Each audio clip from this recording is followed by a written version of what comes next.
रे मन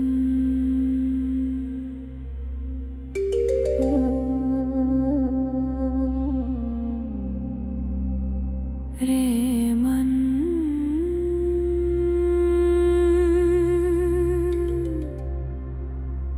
काहे भटके बावरे रे मन काहे भटके बावरे काहे भटके बावरे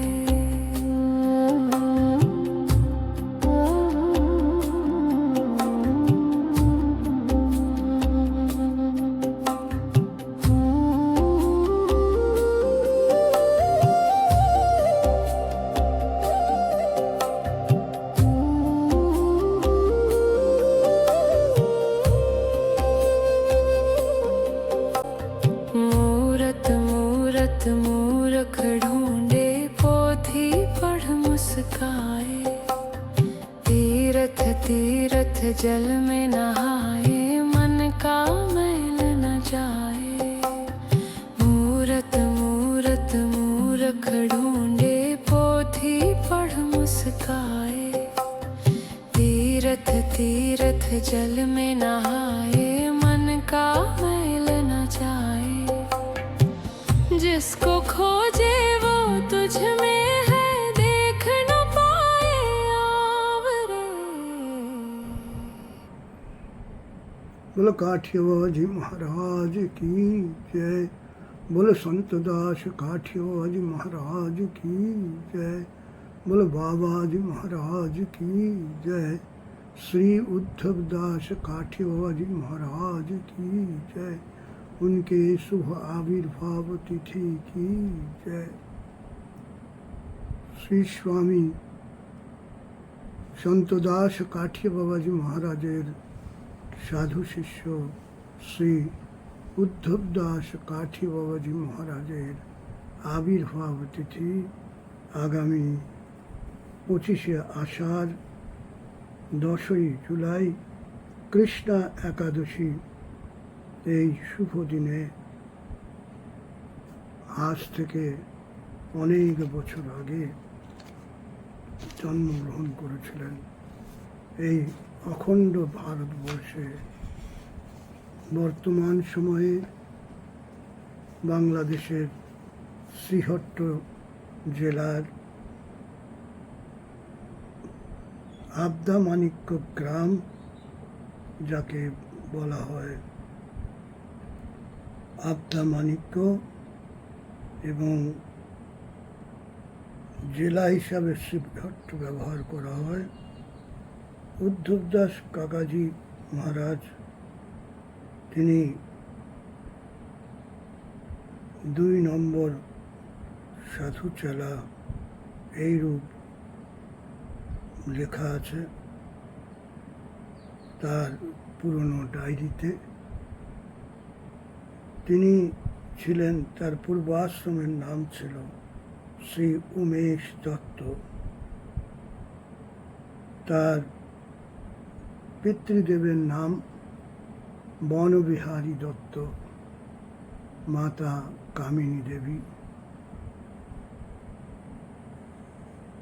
আমরা মনে করি ওই জায়গায় আমরা উদ্ধব দাস কাকাজির জন্মস্থান শ্রীহট্ট হলেও তিনি অনেকটাই সময় বৃন্দাবনে, বারাণসীতে, কলকাতায় শুকচর কাঠিয়া বাবা আশ্রমে, শিবপুর বঙ্গীয় নিম্বার্ক আশ্রমে তিনি বিভিন্ন সময় সাধন ভজনে কাটাতেন।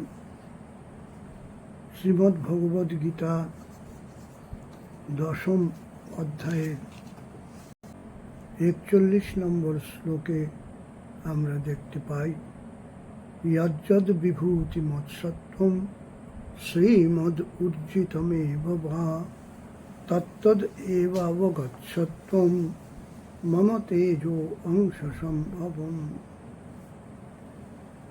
এই সংসারে যা যা ঐশ্বর্যযুক্ত শ্রী সম্পন্ন বা উৎসাহশালী সেই সকলেই ভগবানের শক্তির অংশ হতে অভিব্যক্ত বলে তিনি জানান। এই সুন্দর অধ্যায়টিতে তিনি বিভূতি যোগে বলেছেন এই মহাপুরুষদের তেজ তারই অংশের সৃষ্টি। মহাপুরুষ উদ্ধব দাস কাকাজি, উদ্ধব দাস কাকাজির সাথে আমার সাক্ষাৎ হয়েছে। তিনি অনেক সময় সুখচর কাঠিয়া বাবা আশ্রমে এসে থাকতেন এবং সাধন ভজনের উপদেশ দিতেন, নিজেও সাধন ভজন করতেন। তিনি খুব স্নেহশীল ছিলেন, শ্রদ্ধা ভক্তি সব কিছু তার মধ্যে প্রকাশ পেত। গুরুর প্রতি শ্রদ্ধা, গুরুর প্রতি অনন্য বিশ্বাস। আমাদের শাস্ত্রগ্রন্থ, আমাদের সন্ত দাস কাঠিয়া বাবাজি মহারাজ এবং বাবাজি মহারাজের লিখিত গ্রন্থ ভক্ত শিষ্যের মধ্যে যাতে পাঠ হয়, প্রচার হয়, তার আদেশ উপদেশ থেকে জীবের শিক্ষা লাভ হয়, তার জন্য তিনি সবসময় আশ্রমের প্রকাশনার থেকে গ্রন্থাদি ক্রয় করে বিভিন্ন জায়গায় গিয়ে তিনি আসামের বিভিন্ন গ্রামে এবং বিভিন্ন অঞ্চলে গিয়ে, বিশেষ করে শিলং ইত্যাদিতে, তখন গুয়াহাটি যেমন রাজধানী, শিলংও ঠিক শীতকালীন সমস্ত সরকারি কাজকর্ম মেঘালয়ের শিলংয়ে হতো। সেখানেও তিনি বহু লোকের ভক্তদের বাড়িতে এই গ্রন্থ প্রচার করেছেন। তাদের শিষ্য ভক্তদের মুখেও শোনা, তিনি অনেক সাধন ভজনের সাথে এই প্রাচীন গ্রন্থ পাঠ করতেন, শোনাতেন এবং গ্রন্থ পাঠ করার প্রেরণা দিতেন, যাতে করে তাদের জীবনে শ্রদ্ধা, বিশ্বাস, ভক্তি শ্রীবৃদ্ধি প্রাপ্ত হয়। এই উমেশ, যিনি উদ্ধব দাস কাকাজি হয়েছেন, এই উদ্ধব দাস কাঠিয়া বাবাজি মহারাজ একদিন বলছিলেন, আমি যখন মহারাজজির কাছে সাধু দীক্ষা, সন্ন্যাস দীক্ষা লাভ করি, সেই সময় আমার এই বৈরাগ্য দীক্ষার সময় আমার মনে হলো যে আমি উন্মুক্ত আকাশে তার কাছে মন্ত্রপ্রাপ্ত হয়েছে। এই জন্য এই উন্মুক্ত জীবনকে আর এই ভববন্ধন, কর্মবন্ধন ছিন্ন করে ভগবৎ চরণ আশ্রয় লাভ করেছি। সেই ভগবৎ চরণ চিন্তন করতে করতে আমার এই সুন্দর বৈরাগ্যের জীবন এগিয়ে যাক, এই আমার ইচ্ছা। উদ্ধব দাস কাকাজির এই সন্ন্যাস দীক্ষার কথাটি আমার আজও মনে আছে। তিনি বলেছিলেন, তখনকার দিনের এক টুকরো সাদা কৌপিন, সাদা কাপড়ের কৌপিনের ডোর আর সাদা এক চিলতা কাপড়, সাথে কণ্ঠি, একগাছা কণ্ঠি আর জপের মালা। এ তো সেই সময়ের পয়সা হিসাবে আমি অতি অল্প পয়সায়, অর্থাৎ 2 টাকার মধ্যে আমরা পেতে পারি। 2 টাকা দিলে পরেই, তখনকার দিনে 2 টাকা মানে আজকের দিনে অনেক। সেই সময় 2 টাকাও লাগেনি, বলে 2 পয়সায় এইসব পাওয়া যেত। আর এই সন্ন্যাস জীবনকে ধরে রাখতে হলে মনে হয় 2 জন্ম কম। সন্ন্যাস জীবনকে বুঝতে হলে, সন্ন্যাসের পথে এগিয়ে যেতে হলে পরে এই 2 জন্ম তপস্যা করে এগিয়ে যেতে হবে। তো 2 টাকা দিয়ে সন্ন্যাস নেওয়া সহজ, বৈরাগ্য দীক্ষা নেওয়া সহজ, কিন্তু বৈরাগ্য দীক্ষাকে ধরে রাখার জন্য যে সাধনা, যে তপস্যা, যে বৈরাগ্য দরকার, সেই দিকে আমাদের অবশ্যই এগিয়ে যেতে হবে বৃন্দাবন। এই কথা তিনি সেই সময় বলতেন। তিনি বিশেষ করে কাশীতে শোভামার আশ্রমে, গঙ্গামার আশ্রমে শোভা মাতাজি খুব ভালোবাসতেন। বিভিন্ন উৎসব অনুষ্ঠানে আমি দেখতাম ঠিক উনি পৌঁছে যেতেন। আমাদের বিভিন্ন কাজে যেমন কানাইয়া দাসজি যেতেন, ওই রকম উদ্ধব দাস কাকাজি।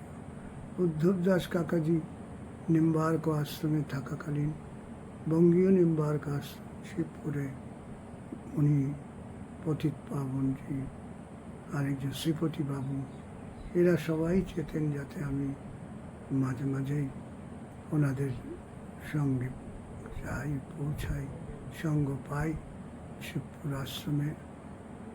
দাদা গুরুজির এই পবিত্র আশ্রমটি বঙ্গদেশের প্রথম আশ্রম, যেই আশ্রমের প্রচার প্রসার নিম্বার্ক সম্প্রদায়ের ভিত্তিভূমি ছিল, আজও আছে। উদ্ধব দাস কাকাজি তিনি বৈরাগ্য রক্ষা করে তীর্থাদি ভ্রমণ করে শেষ সময়ে অনেকটা সময় সুখচর কাটিয়ে আশ্রম গঙ্গার কিনারে জপ তপা ইত্যাদি করেছিলেন এবং তার শিষ্যা ভক্তবৃন্দের মধ্যে কল্যাণী দেবী তার খুব সেবা করতেন। আর শিলংয়ে অনেক ভক্তবৃন্দ ছিলেন যারা এসে, শ্রীহট্টেরও অনেক ভক্তবৃন্দ যারা এসে ওনার সেবা ইত্যাদি করতেন। ওনাদের পরিবারে অনেক সাধু সন্ত হয়েছেন। উমেশ দত্ত পরিবারে আজও আমাদের নিরঞ্জন দাস কল্যাণীতে বিরাজ করছেন। তারা সবাই উদ্ধব দাস কাকাজির পরিবারের এবং তারা আজও সেই ধারাকে ধরে রেখেছেন। উদ্ধব দাস কাকাজি আমাদের সম্প্রদায়ের একটি নিধি ছিলেন। এই লোকদের প্রতি, সবার প্রতি, ভক্তদের প্রতি যে আদর, স্নেহ, ভালোবাসা, সাথে বৈরাগ্যের যে বীজ মন্ত্র সবার মধ্যে তিনি দান করে গেছেন, সেই কাকাজিকে আমি তার এই শুভ আবির্ভাব তিথে বারবার শ্রদ্ধাঞ্জলি জানিয়ে বাবাজি মহারাজের চরণ কমলে দণ্ডবোধ জানাই। উদ্ধব দাস কাকাজি মহারাজ কি জয়। जय जय श्री राधे श्याम।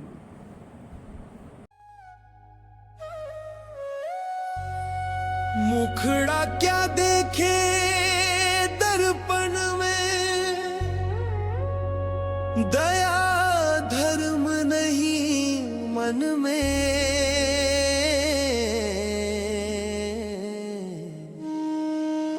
मुखड़ा क्या देखे दर्पण में, दया धर्म नहीं